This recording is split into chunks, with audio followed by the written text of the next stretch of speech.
Wadidaw, ini nih bos telur paling ditakuti sejagat. Yap, telur puyuh karena tatonya banyak. Canda tato. Tapi ngomongin telur puyuh, telur ini emang rada ditakuti warga karena meski bentuknya kecil-kecil gini, konon katanya kolesterolnya termasuk yang paling tinggi ya bos. Emang bener? Gosip banget deh itu. Ini faktanya bos, telur bebek mengandung kolesterol 1108 mg per 100 gram. Kalau ayam kampung 1360 mg per 100 gram. Ayam negeri 1250 mg per 100 gram. Dan telur puyuh hanya 318,4 mg per 100 gram saja. Nggak hanya itu bos, kandungan omega 3, omega 6 dan proteinnya juga termasuk tinggi loh. Cus lah, jangan takut-takut lagi makan olahan burung puyuh ya. Nah bos, kalau puyuh nggak bikin takut, cuannya bisnis puyuh nih yang justru bikin takut. Loh kok gitu? Iya bos, takut rekening luber-luber nggak sanggup nampung duit. Kuila langsung aja kenalan sama pebisnis burung puyuh yang sudah malang melintang di dunia perpuyuhan Indonesia. Kita kulik-kulik ilmunya ya. Halo bosku, nama saya Ikhwan Martias. Selamat datang di peternakan puyuh Sentosa. Mau tahu bisnis puyuh seperti apa? Jangan kemana-mana ya bosku. Bos Ikhwan Martia, meski sudah berusia 51 tahun tapi semangat berbisnis pantang kendur. Peternakan ini termasuk baru loh, berdiri sejak tahun 2019 dengan konsep integrated quail farming, artinya peternakan ini terintegrasi antara bibit puyuh hingga produksi. Dari 2019 ke 2022 baru sekitar 2,5 tahun ya, tapi bisnisnya berkembang dengan cepat. Karena jualan puyuh emang secuan itu bos. Orderan pun gak putus-putus terutama saat pandemi. Alhamdulillah ya bos. Justru saya lihat ya, untuk daerah Jabodetabek ya, pada saat pandemi mulai justru permintaannya meningkat. Nah setelah saya analisa kenapa setelah pandemi permintaan telur puyuh ini meningkat, karena memang kebutuhan telur puyuh yang paling besar itu memang Jabodetabek dan Jawa Barat.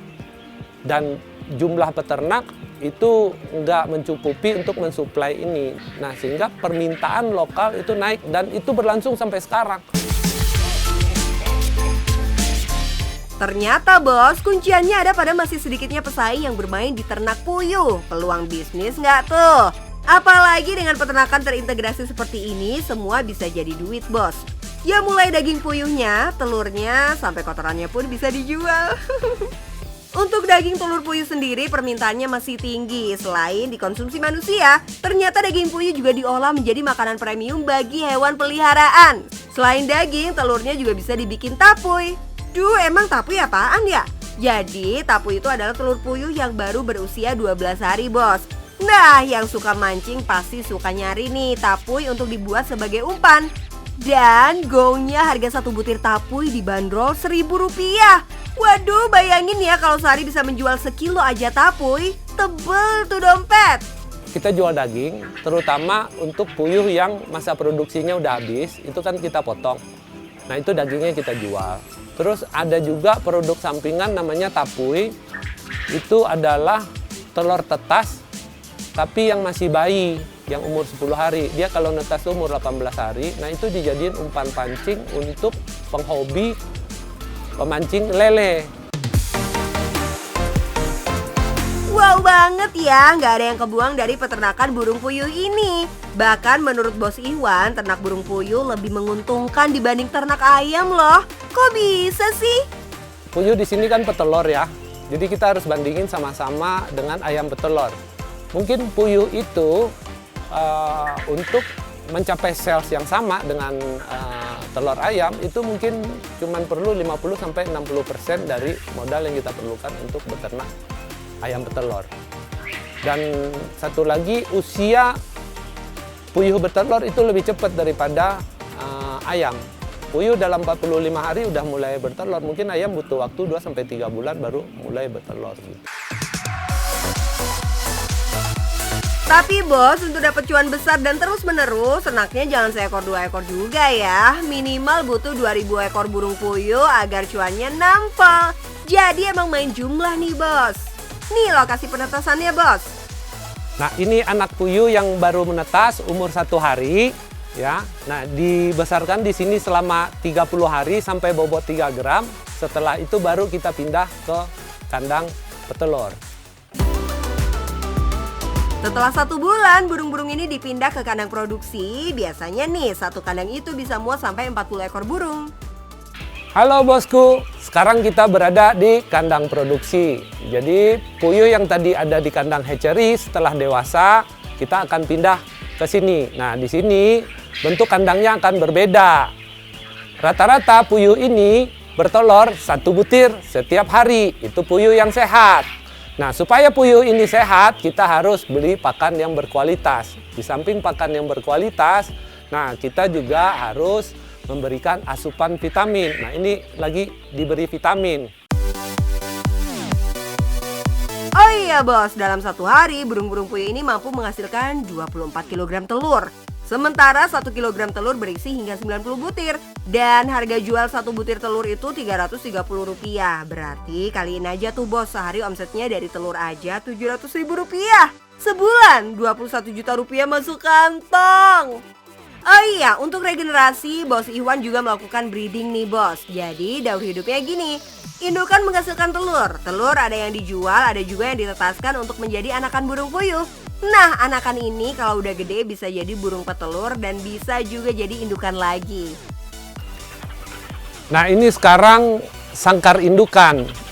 Nah, telur yang dihasilkan dari sangkar indukan itu namanya telur fertil. Telur fertil ini adalah telur yang bisa ditetaskan. Nah, bedanya adalah di dalam sangkar ini ada puyuh jantannya.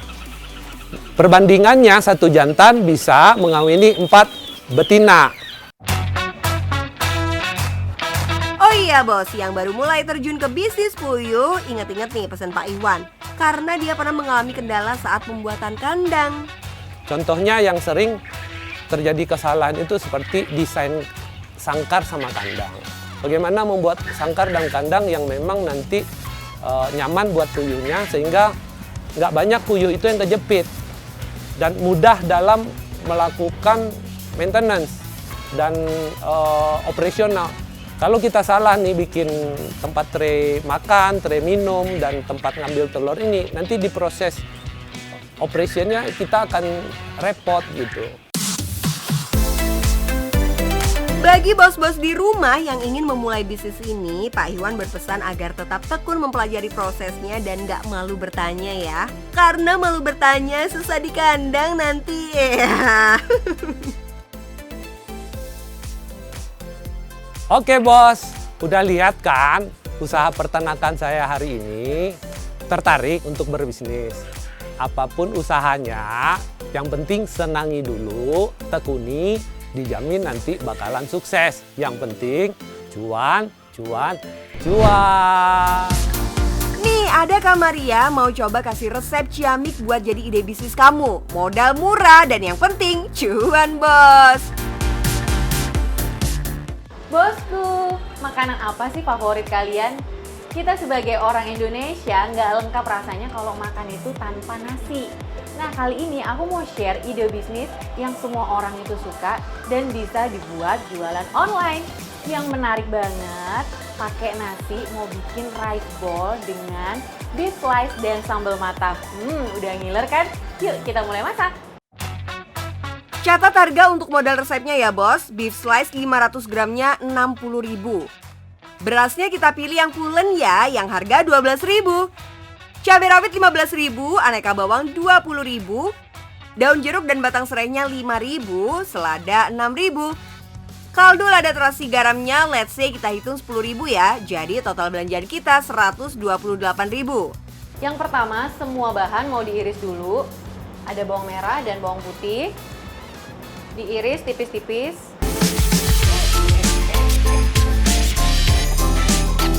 Untuk batang serainya kita ambil bagian putihnya ya, yang di dalam.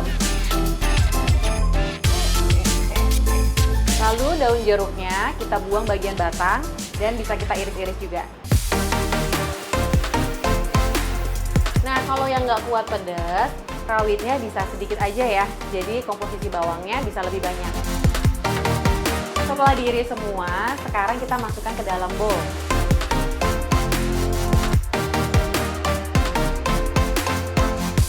Setelah tercampur, kita sisihkan dulu.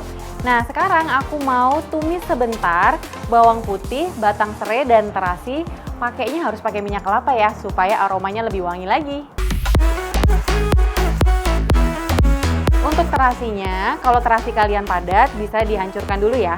Kalau udah siap terasinya, dan minyaknya udah panas, bisa langsung masukkan bawang putihnya.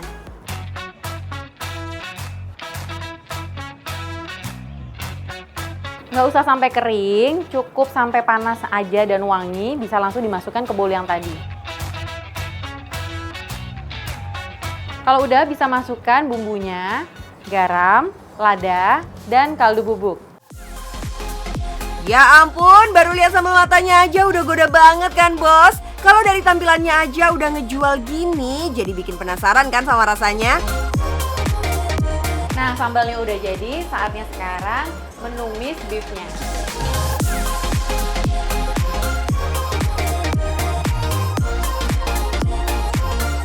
Untuk menumis beefnya, kita nggak perlu pakai minyak. Karena beefnya sudah banyak lemak, jadi lemaknya ini bisa jadikan minyak. Jadi kalau udah matang seperti ini, bisa langsung dicampur ke dalam sambalnya. Jadi hemat minyak ya bos? Beefnya udah matang, langsung bisa dimasukkan ke dalam sambal. Kalau udah, kita mau campur jadi satu dan pastikan sambal dan beefnya tercampur secara merata. Setelah tercampur rata, siapkan nasi, kemudian bisa dimasukkan ke dalam bowl seperti ini. Kemasan bowl seperti ini emang cocok banget buat menu makanan kita yang bisa dikirim langsung ke konsumen dan lebih cantik kan daripada pakai kertas bungkus. Soal harga jangan lupa ditambahkan Rp1.500 per bowl ya. Nah kan dari modal belanjaan Rp150.000 kita bisa dapat 10 porsi bosku. Dan itu masih ada bahan yang bisa dipakai berkali-kali. Modal akan jadi lebih murah lagi kalau pesanannya semakin banyak. Bosku, udah jadi rice bowl beef sambal matah. Terlihat menarik bukan? Ini modalnya kisaran harga Rp15.000 aja loh. Dan kalian bisa jualnya di harga Rp20.000 sampai Rp25.000. Gimana? Menarik bukan? Yang penting cuan, bos!